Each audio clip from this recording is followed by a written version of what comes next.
sitting in for your regular host, Annie Efua Ampofo. So, voting for the district level elections is over nationwide, but without some challenges dotted across the length and breadth of the country, right from technical to, to logistics and so on and so forth.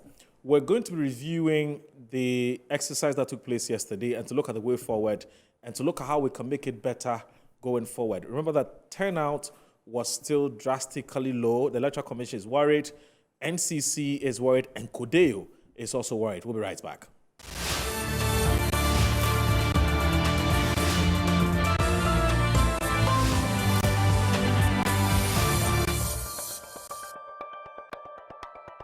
All right, welcome back. This is a Good Afternoon, Ghana.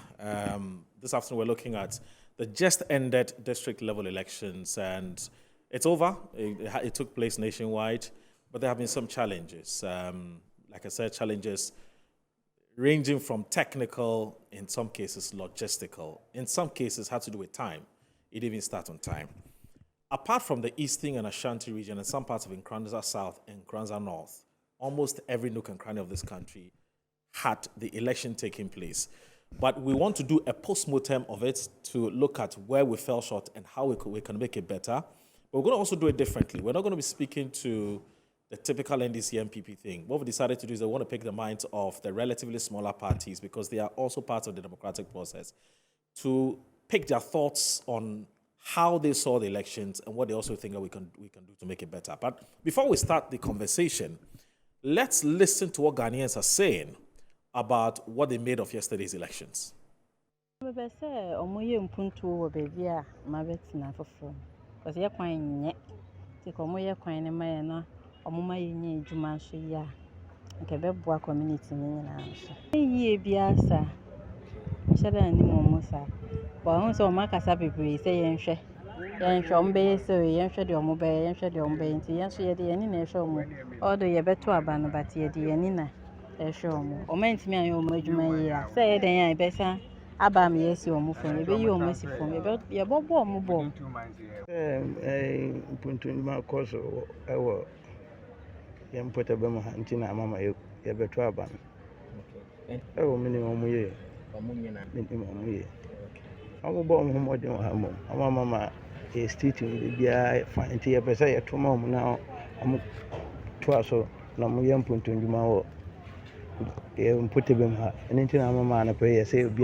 Because a bim will move for to about better you and my punto to my amateur and punto you man so about communities.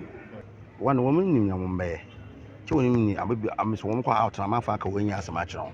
And take be on begging a man for when you are some no so. No why I'm in punto you want to to my apostle. One tell to about minimum mental. Okay. Because we are men not now. Minimal will be one number do community. As an be our best and maybe a summer election. There are many things encouraging me to vote this year because when I see how our economy is going, and me too, my party is MPP. Yes, I like MPP well. How they are even governing on us, I like it. Yes, because when I compare NDC time and then MPP time, there are many changes in. So you heard from some Ghanaians expressing their thoughts about yesterday's district level elections. As you can tell, opinions actually vary depending on the person who's talking. Let me now say that I have in the studio Isifu Kadir Abdurrahman, who is the former director of communications of the CPP. I also do have Samalai Ikwe. He's the national organizer, Liberal Party of Ghana. We'll also be speaking to a local governance analyst. I'll be introducing him. Okay, so that's Frederick Odro. So Frederick Odro is a local governance analyst who will also be helping us to look into yesterday's elections and look at the areas that we can reform or to make better. So Isifu Kadir Abdurrahman, good afternoon. Thanks for joining us here on Good Afternoon Ghana. It's good to see you. Yeah, it's good. It's been ages, actually. It's been. Yeah, it's been. And let me also use this, opportunity to congratulate you on your, on you being called to the bar. Thank you so very much. Yeah, Thank you and so very much. I don't know how the feeling has been like since you That's started not my this first job. time of being called to the Okay. bar. Previously I'd been called to the Nigerian bar. Okay. So I'm actually maintaining legal practice in Nigeria too. So Right. it was actually a very joyous moment. But Okay. that was not the first time I was going to have such a feeling. Right. Yes. Right. I see. That's interesting. But you're still working for the CPP. Yeah, I'm still a party man. Okay, Yeah, you're still a party man. yeah. Right, that's fine. Let me also welcome Samuel Aikwe, who's the national organizer of the Liberal Party of Ghana.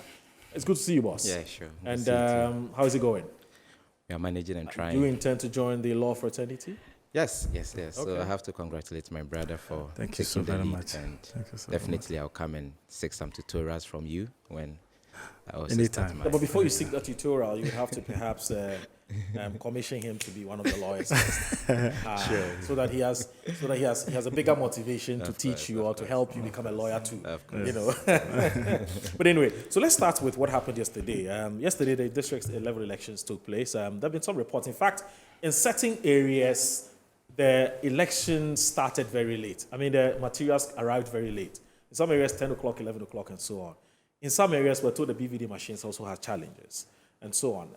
In fact, in areas where the BVD machines have challenges, the Electoral Commission has come out to say that elections are not taking place in those areas unless tomorrow, which is tomorrow being 20th, right? Yeah, No, 21st. Good. So those are the things. But from where you sit, I mean, as Ghanaians and as actors in the political space, what's your own take on how you saw yesterday's elections?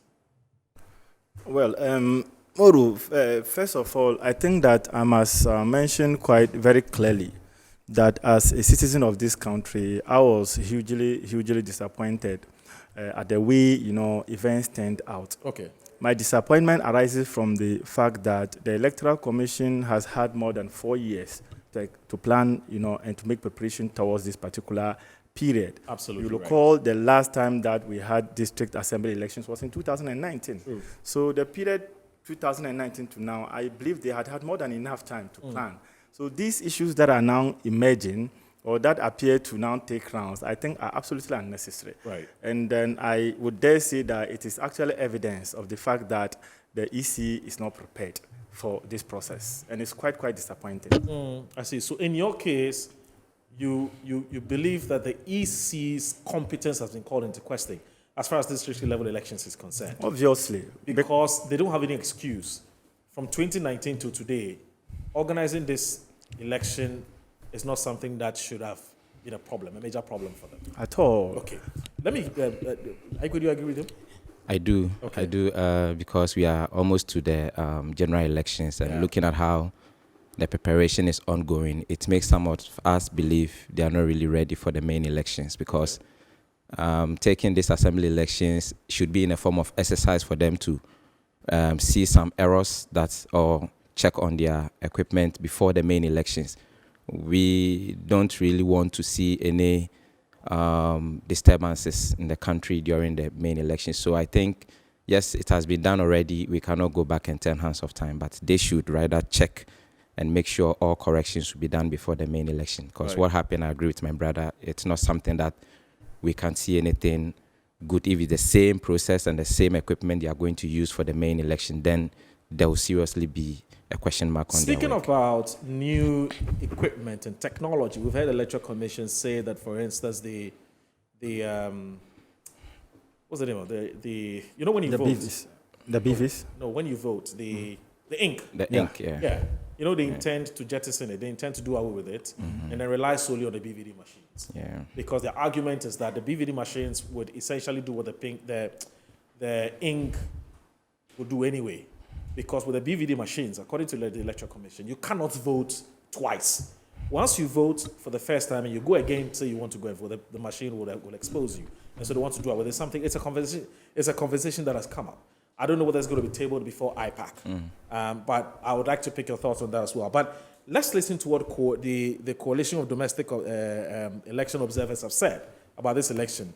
Now, they have described this as unfortunate. The challenges that have bedeviled the district-level elections held nationwide on Tuesday, December 9. Codeo is blaming the Electoral Commission for not living up to the task and urging it to do better. and they are speaking on the reports of non-functioning of biometric verification device and delays in the distribution of voting items to some centers, hampering the process in some areas. Also, voting in some centers was postponed due to errors detected on the ballot papers. Now, the National Coordinator for CODEO, Albert Ahin, who spoke to the GNA, said the EC's ultimate responsibility for conducting elections, that is the ultimate responsibility, stressing the need to avoid repeating past mistakes, i.e. we've come so far for us to be committing these mistakes. I'm also looking for the Electoral Commission's statement that he issued. And if, Josiah, if you have it, I'll be more than happy if you send it to me. I do know that I kept it somewhere. I'm trying to locate that particular, how do you call it, the statement that was issued by the Electoral Commission explaining why certain areas have to conduct their elections tomorrow. I'm trying to get that, how do you call it, that particular, when I get it, I'll read it to the public. Yes. No. Yeah, so when I get it, I'll read it to the general public. But the fact they issued a statement yesterday, which is to say that due to some technical challenges, they did not explain what exactly was the nature of the technical challenge. But do you find anything strange? It's Eastern region and Ashanti region, generally. So that is actually part of the general suspicion. Right.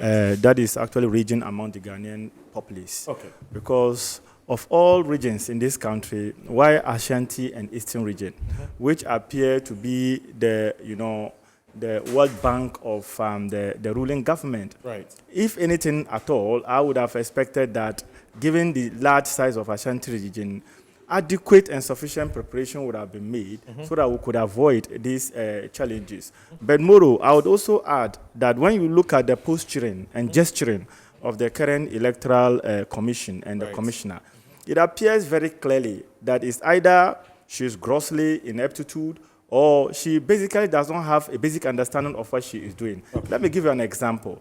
So, for example, previously, I used to be an IPAC member. Right. I used to attend IPAC a lot. And I recall that in the Eswal regime, there used to be broader consultation between, the Electoral Commission and all the stakeholders. As I'm speaking to you, I'm speaking on good authority that there hasn't been any consultation whatsoever. No RISEC, no DIPAC, nothing. And then I find that most worrisome because we are talking about bringing democracy to the doorsteps of the people. District Assembly election is one election that actually connects directly with the people and gives people, the opportunity to have their own say on the issues that affect their well-being and day-to-day administration. So the fact that the Electoral Commission has decided to handle it in a way that actually is quite disappointing, I find it most worrisome. And then when you look at the posturing of the Electoral Commission, they rather go to pay attention on issues that do not really, matter. For example, you recall that before this particular election, there was an attempt by the Electoral Commission to change the CI-89 and then bring new one. With the view, the whole idea of it was to ensure that the Ghana's card now become the only document which would guarantee a person's, being put on the voter register, which I think that is not necessary because we have a tried, time and tested, guarantor system where two people will come from the same polling unit to come and say, we know this person, we can vouch that this person is a resident of this area. Right. They wanted to do it away and bring something else. So I just don't understand what the Electoral Commission is doing. And then personally, I am very, very disappointed. I am very, very disappointed. And it appears that they actually conduct their ineptitude with some pride with it. How can somebody be very prideful of ineptitude? So that is currently the problem that we have in this country. So please go ahead. If they were actually to allow for broader consultation, because in this world you don't need to know everything more. If they had, look, for example, as we are sitting, both temporal staff and permanent staffs of the Electoral Commission have not been sufficiently motivated for this particular exercise. How do you know? Oh, of course, my civil society organization is conducting a study across. What civil society organization is that? We have we call it Cooperation for Positive Politics and Development. Cooperation for Positive Politics and Development. Okay. Okay. They have actually been following in parts of Northern Region, in parts of Upper West and Upper East. And I am telling you that both permanent staff and then, the hired ones are not motivated for this. And for example, if you deploy people into the field to go and work and you do not motivate them, what are they going to bring? And apart from that, we have also observed a certain challenge on the ground, which I find unnecessary. Because, for example, per each polling unit, minimally, or when you look at best practices, there are supposed to be at least 5 polling, there are supposed to be 5 officials. Okay. But what are we seeing? We are seeing 3 instead of 5. And apart from that, there are 2 elections going on, one for assembly members and the other one for unit committees. Yes. So we expect that there will be 2 officials. One would issue, ballot paper to those who are voting for assembly, and then the other one would issue for the unit. But it's one person who is sitting there doing all this kind of work. So when that person gets exhausted, you can imagine what can happen from there. So all these things, I just find them completely unnecessary. And I think that the Electoral Commissioner and the Electoral Commission are actually affording to prove to Ghanaians that they are not ready for the tax. And this is their district assembly election. If they are not able to handle it, how much more the big election? That is actually, some months away from us. So I think that the Electoral Commission has got to sit up. So you feel that what has happened with this district level elections is an indicator of what could possibly happen in 2020? Obviously. I see. Because clearly, if district assembly elections, that you had more than 4 years to plan, but you were not able to execute it according to your own plan, how much more the national election? Maybe because the stakes are higher in the parliamentary and general elections, the EC will do better. I'm playing the devil's advocate. Oh, no, but Moro, you would agree with me that, incoming events would first of all cast what? Their shadows. And then clearly, I've been monitoring the posturing of the Electoral Commission since Jane Mensah was appointed as the commissioner. And it appears that it's just an autocratic system. No consultation whatsoever. And I can even, this one, I'm not stating it authoritative, but I can actually be very sure that even broader consultation among her staff, she hasn't done that. So if you don't do basic thing, then you are going to meet with a situation of this kind. Okay. This is actually a completely unnecessary situation. I get it. Clearly, for example, so many people, I have also seen in other places that people got there just to realize that their names are not there, and some people's names are misspelled, and some people could not even find their pictures and what have you. Okay. All these things, Ghana has gone past this. Since 1992, we have been engaged in this democratic experiment, and it's been growth from year to year. It shouldn't be the case that we have taken some steps forward and now we are taking several steps backward. I think that does not speak well for the We must be simply making progress. Sure. Now, Samuel, I think we've been critical of the Electoral Commission for a while now. Can we now look at our own posture and attitude towards these elections? I mean, consistently, and I can even argue that increasingly we're recording lower turnouts for these elections. Yeah. Ghanaians are increasingly showing, more and more, or Ghanaians are increasingly becoming uninterested in the district level elections. We haven't laid hands on any official records yet. But if what we're hearing or what we're picking from the ground is anything to go by, we should be looking at somewhere less than 30% in terms of voter turnout for these elections. You have a situation where the local government minister now tells us that, look, he is targeting at the very least 50% voter turnout. I mean, Samuel, what is it that we need to do again to be able to get Ghanaians to understand that their share of the national cake lies in the assembly? Yeah. That they ought to go there and harvest it. Yeah. Moro, I think they are losing interest, like you were saying. If you only vote to make sure you get something out of it. Right. They've been voting for years. I don't see anything from the assembly. Sometimes I don't even know my assemblyman. No, I don't know him. So I should have perhaps asked you whether you voted in actually, I wasn't in Ghana. I arrived just yesterday evening. Yes, so I didn't vote. So you didn't vote? Yes, I didn't vote. You didn't exercise or perform your civic duty? No. I have to be truthful. So it's making people lose interest in the whole process. And gradually, a lot of people are also going to lose the same interest in the general elections if things are not done right. And also, let's not forget, assembly election was purposely for the constituency, just for the development of the community where you are.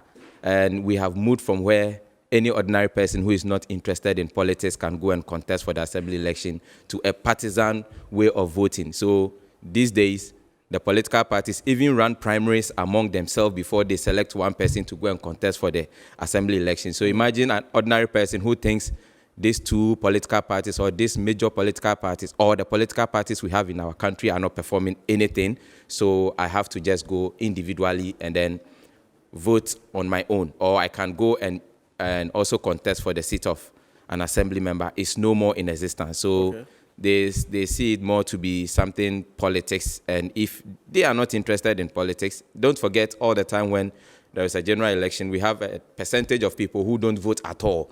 And those people also lives in the community.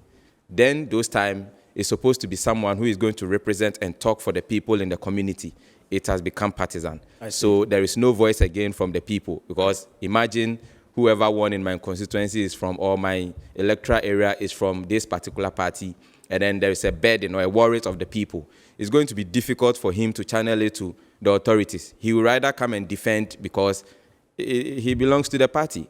So where is the development? We will not have it, and it's not going to happen. This is one reason why people are losing interest in our electoral process, and especially our assembly. It is only when they are going for elections before you see them around. I saw one of them sharing water in my area, and I also went for my share. Right. So I asked myself, is it going to be a continual process where when you win, you're always going to provide the people water at some stage of time when you know they are in need of water, or it's because you are coming to contest or you want the seat, that's why you are giving us water. Yeah. People have now realized that it is only when they want the power that they come to us. So they will take it and they will be sleeping in their rooms and not vote. So I think we have to go back and look at that particular portion of how we run our assembly elections. We have to try, if we are doing it partisan, we should then add it to the general elections. Then when we vote presidential, parliamentary, we vote for assembly. Yeah. Then we know this person belongs to this party, they are in power, so they can. And most of politicians are into these assembly elections because it decides who becomes the assembly member, the municipal chief executive. Oh. And yes, they vote. They have been doing the voting at the municipal assembly. So imagine you are for NDC, and then the assembly members in your constituency, they will frustrate you. So definitely the political wings also have to invest and bring their candidate to make sure they will get people that when it is time for them to vote, they will go in for them. So the political parties have a vested interest. They have. The difference is that they don't show it publicly. No, but so they support surreptitiously and clandestinely. You won't see them, but their unseen hands are manipulating. If you have smart eyes, you see from their from the posters. Yes. You see them using the party colors. Oh yes, using the party colors. Green, your guess is as good as mine. But green can also be CPP, isn't it? Well, but can be PNC. But how they put you? What color will be LPG? Orange. Yeah, orange and white. I haven't seen any orange around. So what's happening?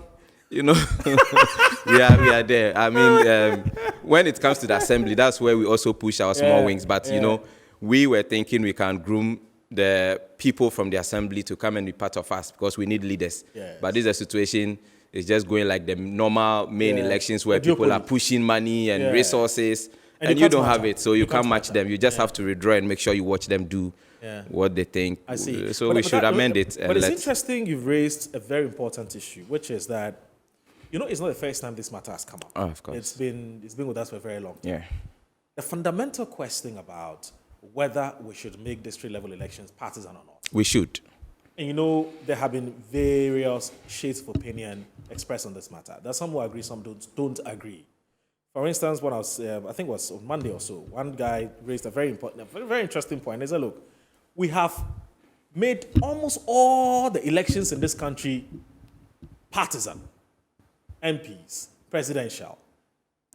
District level, kakra, so we want to elect people based on what they can do. Moro, start from the universities. Even the universities. The test start from there. Politics start from the schools. When I was in Lagos, you could clearly tell this guy, of course. So, you know, was for this party. That's how the president is from this and party. Mooks and so on and so forth. So they are saying that let's leave the district assembly elections alone. Let's have a situation where Kwame can do the work.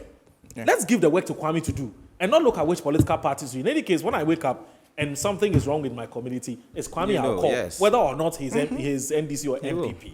So, but the very minute you introduce the partisan element into it, two things are going to happen.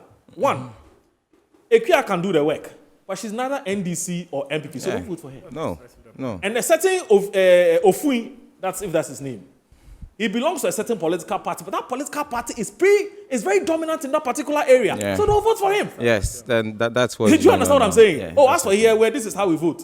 So the guy comes, he can't do the job, but this is his political party, and the political party is popular in that assembly or in that particular electoral area, and so they'll vote for him. We cannot. I mean, we've seen what's happening with the MPs and so on. We're saying that we're not getting the kind of electoral dividends that we expect to get as citizens. So let's leave that alone. But there are also some who are saying that, look, you can say all you want to say. The fact of the matter is that, we are doing it. So let's not play the ostrich. But I don't. This platform is not for us to debate this matter. And I'm sure even amongst the two of you may have your own opinion as to which direction or which way we should go. But I am more. Is there something you want to say? Because I want to ask a question. To have a little quick. Please do this quickly. So, for example, for us to be able to dissect this particular issue very well, we need to understand the legislative intelligence behind the provision that says that district assembly elections should not be carried on partisan lines. Yes. Like you rightly argued, every politics in this country, every contest in this country runs on political party lines. This is the only ground where we could actually recruit leaders, who understand local issues, who are grassroots men, who understand the day-to-day needs of their people and can deliver it to them. Why must that be colorized with political party colors? I think that is unfortunate because we are talking about a bigger concept of democracy. And we are saying that at the top, a lot of the dividends are gone. It doesn't come to the people directly, even at the middle. But at the very basic unit of political organization, that's just the unit, assembly election, and then what have you. It should be the case that somebody who is apolitical can still, aspire to deliver services to their people in the best possible interest of their people without necessarily having to be political. That's it. And I think that that's a very good thing. Even though I've listened to the arguments of other people saying that, every elections in this country are done on political party lines and we should allow that one. I think that we should have a model that other people in other places could copy. I think that is look, when you look at the framers of our Local Government Act and even the whole idea of, local governance in Ghana, they were very intelligent people. They had actually studied models from different parts of the world. And then having studied the milieu of Ghana, they came to the ultimate conclusion that this would perfectly work for the country.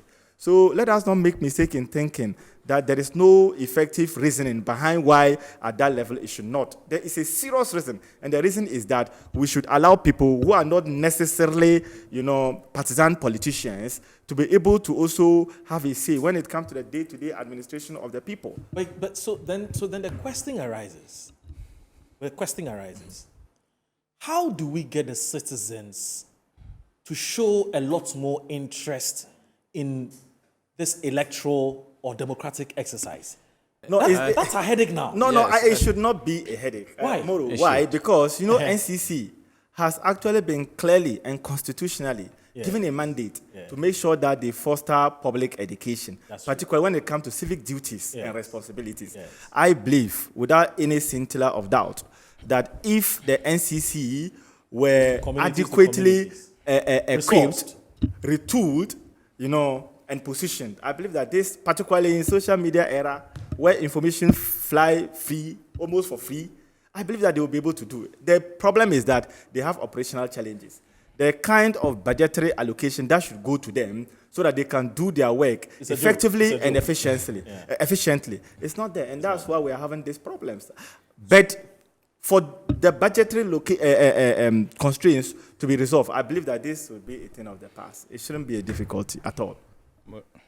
I see. So you're saying that publicity, civic education is the way to go. Yes, civic education. But if we keep... Okay, so here's the thing. If we continue to educate the people that go and vote for your assemblyman or your assemblywoman, but then after voting, they do not feel the presence of the assemblyman or the assemblywoman in their community. Moro, to what extent do you think the education will help? The whole idea is education. And the mind of an educated person. Okay. Once you are educated to appreciate your civic duty, you are also educated alongside to know that this person is supposed to do this, and if they fail to do, you can respectfully suggest to them, why is this thing not done? It's as simple as that. Okay. So it goes back to education. Once we get the populace adequately educated, they will know not only their civic duties, but they also know their civic rights.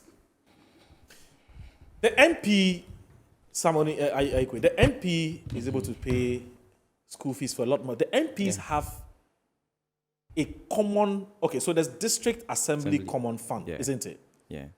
And oftentimes the MP uses that common fund to support the to constituency. support the constituency and to some extent the district.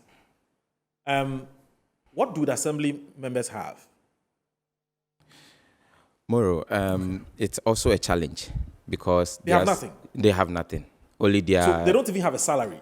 I think recently they. No, they don't have a salary. They don't have because salary. I've heard the former president John Mahama promise. Oh, In fact, okay. he's just actually issued a statement where he's reiterating his promise to pay assembly members. He calls this a token. Yeah. Right. So what it means is that They don't have they're anything earning for nothing. now. It's zilch. Because Moro, I think the assembly itself, the assembly members themselves are forgetting their duties. You know, if I'm in my community and every Saturday I have someone leading us to do general cleaning. Yes. I know personally this person is my assembly member. They will say, oh, who is organizing? Oh, the assemblyman. So maybe the next time we have to do some community, other something, or maybe he coming around putting us together to mobilize funds to build maybe public toilet or maybe something in the community, developing the community on our own. Let's not forget it's the district on our own. True. So we have to internally generate funds, come together and be doing those things. And trust me, if such things are going on in the community or the assembly, it is going to be easy for me to realize and know today we are voting for an assembly member. Why? Because there's always a continuous duty we play in the community. But in this case, nothing of such is going on there. Like So, you and I know that realistically, assembly members struggle to even raise funds. of course. You see, if Yes, with I that like to portion, compare it them to have- the MP yeah, because I we see have the to. assembly as a miniature form of what happens in parliament, to a large extent, not 100, but to a large extent. But I'm saying that if I'm a businessman, I finance political parties. I'll be more interested in financing or funding somebody who intends to, or somebody who is campaigning to become an MP. Do you know why? Especially when I see that the person potentially can become a deputy minister or minister, Of course. for obvious reasons. Yeah. Right? But if I'm funding an assemblyman, Nothing. I'm looking at, as a businessman, what is in it for me. Nothing. Unfortunately, Nothing. if you go to a place like the East Legon, where people have put up all kinds of mansions there, you put up a $1 million mansion, but you're not interested in how the drainage system in your community are taken care of. The electric poles, the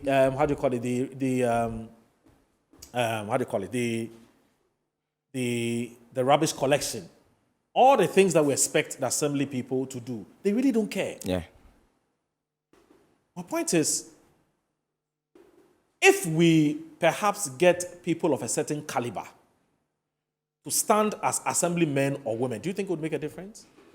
Yeah, obviously. If a man of certain influence and stature is assemblyman for a certain electoral area within East Legon, who can easily call executive fitness club guy, because it's probably one of them, and say, look, you need to get this thing sorted. Yeah. And it's done. Yes. Yeah, I think. What do you think? In terms of the caliber of people I think.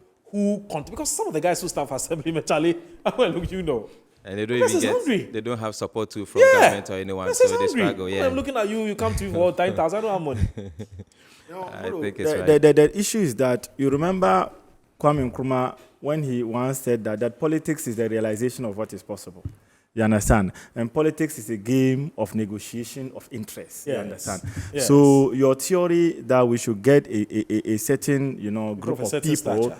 with a certain stature to be able to do our local politics for us, yeah, it is a very good idea. But I also think that it depends upon the assembly. Okay. You know that some assembly have very huge financial muscles. Okay. Yes, some assemblies are very huge. You know, their IGF or their internal generated fund is very huge. And then that actually explains why some people even want to go to the district assembly. Okay. You think that if there was no monetary gains whatsoever, you think that people will be that motivated to want to go?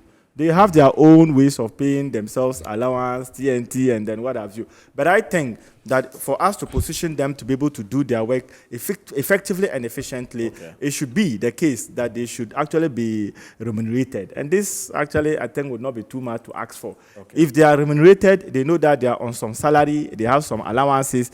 I believe that it will put them up to be able to do their work. Because if we don't get our district assemblies grounded, to perform the functions for which they are supposed to be performing, I do not think that any talk of our democracy will be something that we can maintain. It will just be but a hot air. Fantastic. So, Isifu, I want to thank you and Samuel Ikwe for your time. There's another squad, another team of resource persons who are joining us to also come and express your thoughts. So, I'll take a minute each. Samuel, in conclusion, how do we make this process better?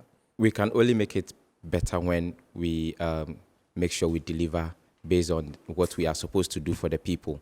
Because once the assembly developed, the constituency will develop, and then the government will have less pressure. So it's not only about developing the community alone. It's about the assembly coming together to find out how then do we put up a business here? How then do we create something that can mobilize some entrepreneurship, something that can also create job opportunity for the people. And once you are doing this, anytime there is an assembly election, people will now see the benefit of it and they will rush to go and vote for whoever they think will help them to develop the community. All right. Someone I want to thank you very much. I would just say that the apathy that we are seeing across the length and breadth of the country concerning this particular election is clear to me that people do not have real reasons why they should participate in this process. And I think that the NCC, that's the National Commission for Civic Education, should be re-equipped, tooled to be able to carry out their constitutional mandate. I believe that if they are given the necessary logistics to do their work, I do not think their work is rocket science. It's something that they can do. And I believe that if they do their work very well, it is going to help advance and strengthen our democracy, at least at the very decentralized level. So basically, the NCC should be given the resources that they need in order to carry out their constitutional mandate. Okay, and I want to carry my mandate as the sitting host of the show by taking a break. When I come back, I also have two other resource persons joining us to express your thoughts. I'll be right back.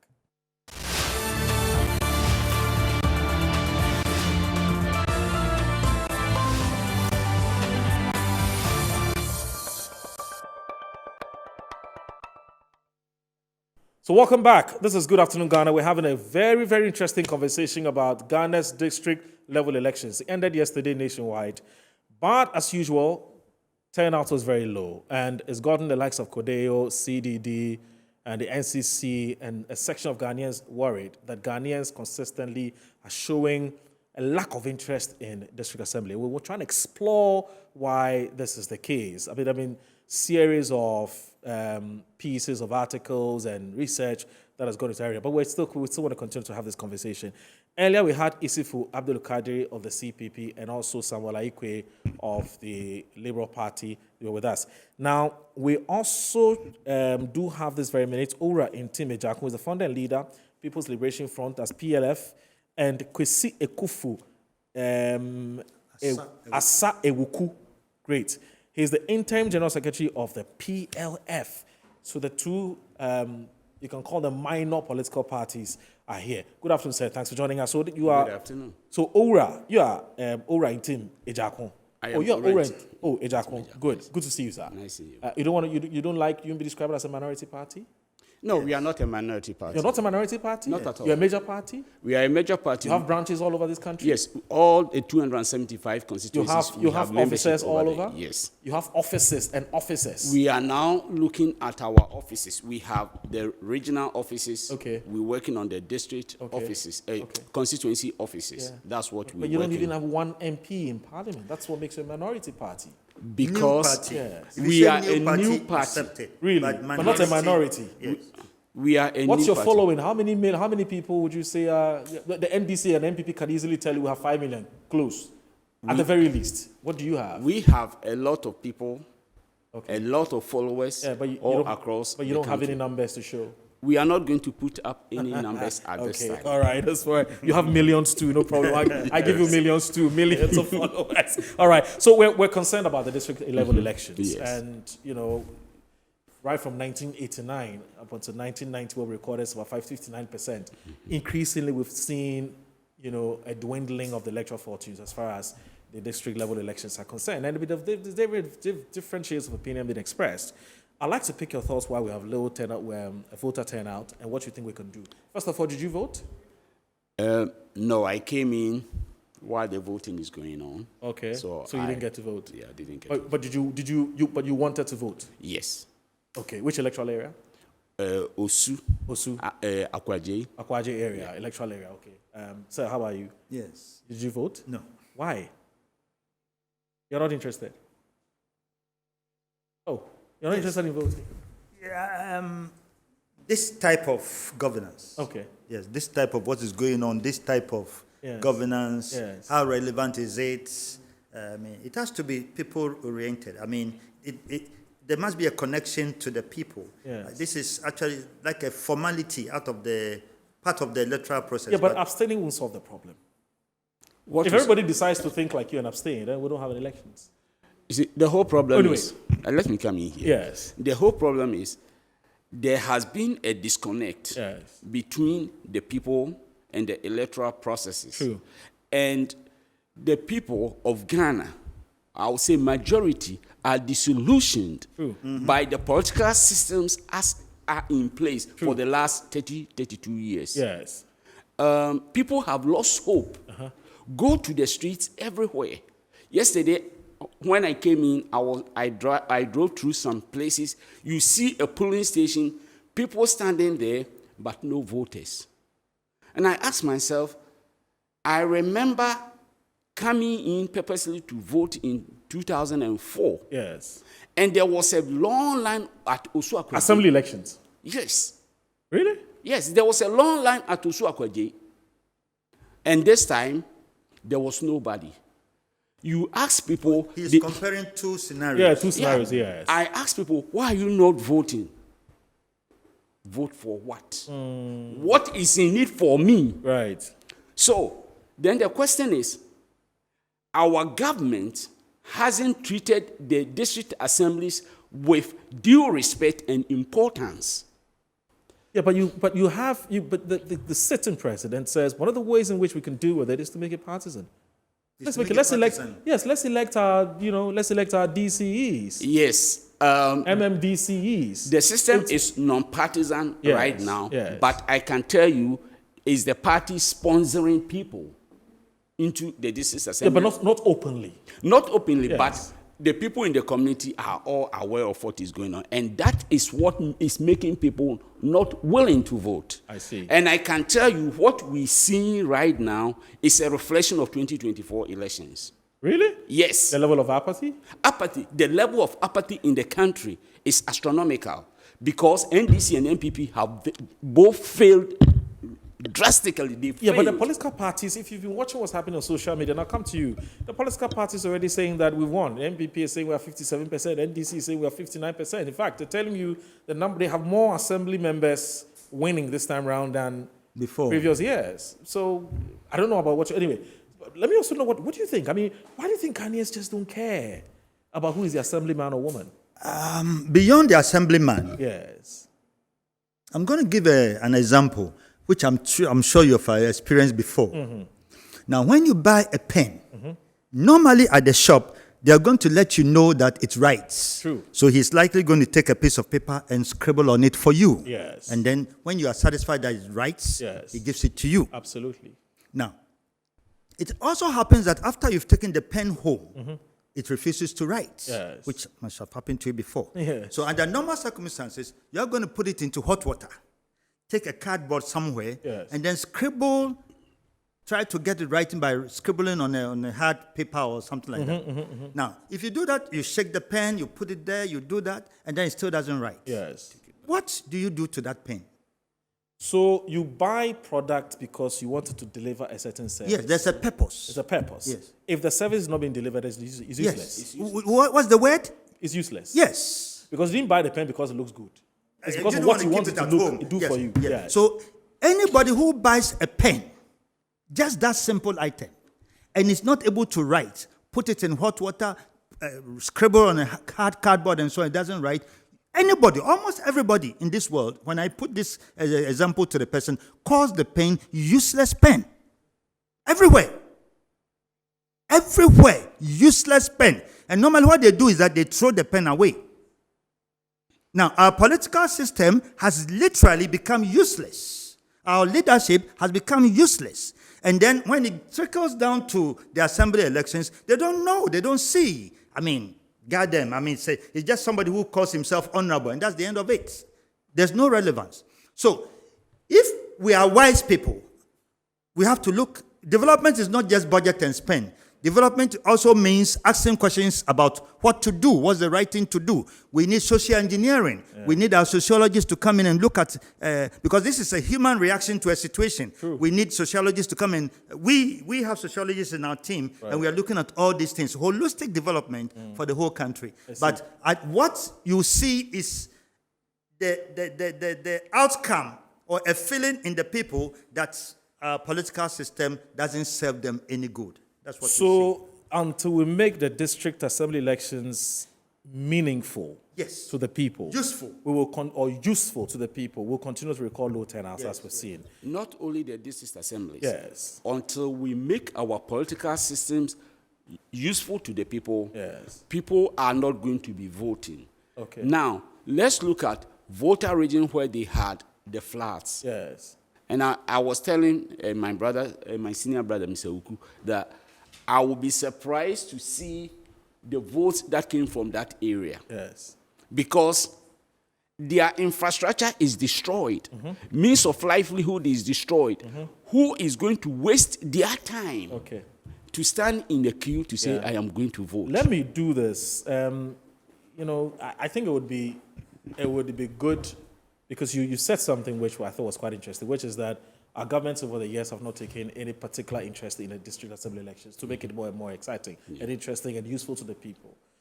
You belong to a political party that's yet to taste power. Mm-hmm. What can the PLF do differently if tomorrow Ghanaians voted for you? Okay. If Ghanaians voted for us, we are going to restructure, revamp, and change the entire district assembly system. Are we talking about district assembly or the whole system? No, for now it's about district assemblies. Right now it's about the district assemblies. Yeah. We're going to change the entire system. Okay. Why do we have to create two parallel power structures in the community? Right. Do you know what the two parallel power structures are? We have the traditional leadership, and then we have district assemblies. Common sense will tell you merge the two so that the leaders, the local leaders, plus the elected leaders will work together to build the communities. The resources are in the communities. Good. I have good news for you. Yes. From the feedback we have had so far, based on what you've said, our viewers are asking for more from you guys. So we're going to have a part 2 of you. And that is to look at the mission and vision of the PLF. Okay. And what you want to do differently from MP, what MPP and MPs have been doing. I'm sure this is a piece of good news for you. Oh, yeah, very, very good, because we have a completely different package for Ghana. For Ghanaians. Okay. Different from what MPC and MPP has given to Ghanaians. Fantastic. This is the new leadership that we're talking about. Okay. The new hope. Yes. Okay.